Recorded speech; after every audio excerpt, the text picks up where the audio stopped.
This is Professor Tefero for 21st Century Japanese Commerce, Lesson 7. In today's lesson, we're going to examine um, Japan's number one competitor in Asia, and that would be China. Both countries have advantages and disadvantages to their economic situations. And I thought it would be a good idea if we just examine some of the advantages and disadvantages that both countries have. First of all, let's look at China.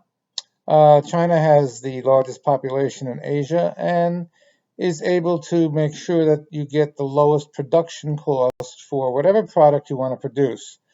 So no matter what product Japan comes up with, it can be produced cheaper in China because of their production costs. Something that Japan has to keep in mind when they come out with a new product. Um, a second advantage that China has is their large amount of territory.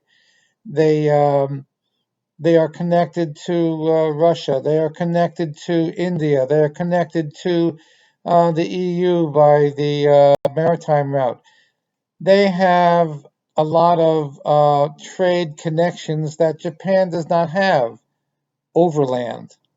When it comes to overland connections, China has many more overland trade connections than does Japan. Um, so this is another advantage for China. Now let's look at two disadvantages for China. First of all, China is not traditionally a great maritime state. Um, Japan has a far superior naval history.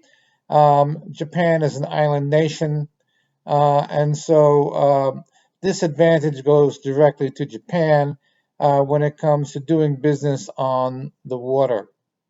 Um, in the event of an invasion or a war, Japan would have the advantage of being able to defend a small amount of territory, while China would have to defend a large amount of territory.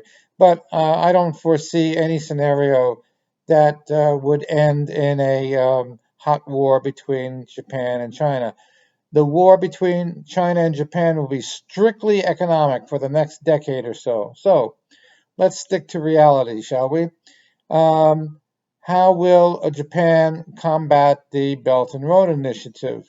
Well, there are a number of options for Japan, which we'll discuss in a future lesson.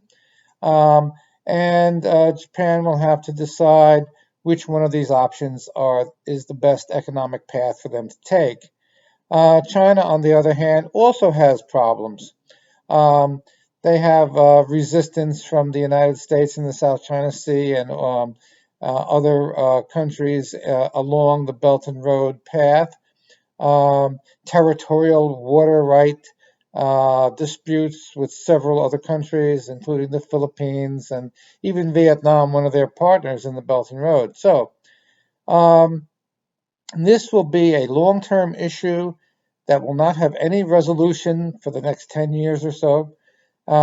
It will only be greater or lesser market shares.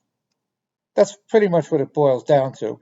It boils down who's going to get a greater market share in these corridors, who's going to get a lesser market share, how can we protect what we have, how can we increase the market share that we have. At this point in time, I would have to give the edge to the Chinese Belt and Road Initiative because they have so many different options to increase their trade and their market shares, whereas Japan's options are much more limited in scope. And so they will have a more difficult time both defending their market shares in Asia and increasing their market shares in Asia. This would lead me to believe that one of their few positive options is innovation, very similar to Apple. Apple can't out-muscle a lot of other companies, but they can out-innovate them. Japan is one of the leading innovators in the world for countries, and so if they continue on their road of innovation, they should be able to make up for their loss of market share on the Belt and Road trade routes from China.